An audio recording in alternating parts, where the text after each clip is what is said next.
Wrapping it up, understanding a common English phrase. Hello, dear viewers. Today, we're going to unwrap the meaning behind the phrase, to wrap up.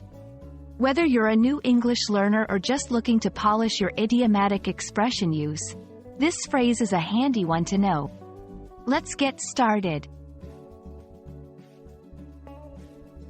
When you hear, to wrap up, you might imagine someone wrapping a gift with paper.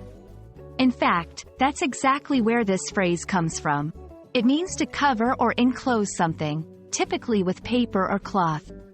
But how did we go from wrapping gifts to using it in everyday conversation? Let's find out. In everyday English, to wrap up is often used figuratively to mean concluding or finishing something.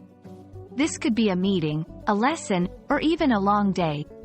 For example, a teacher might say, "Let's wrap up this lesson by summarizing the main points."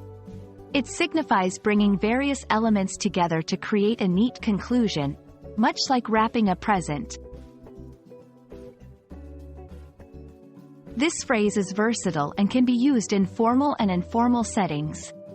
In business, "Let's wrap up this meeting," is a polite way to signal the end.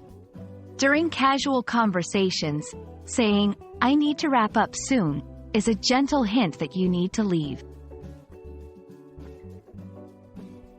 Beware of confusing wrap up with wrap up.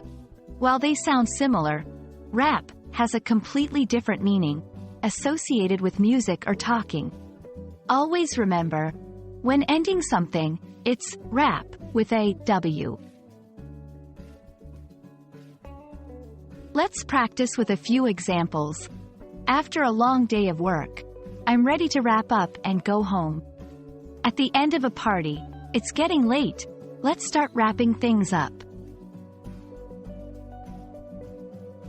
And that, dear viewers, is a wrap on to wrap up. I hope this video wrapped up any confusion you had about the phrase. Use it to sound like a native and impress your friends.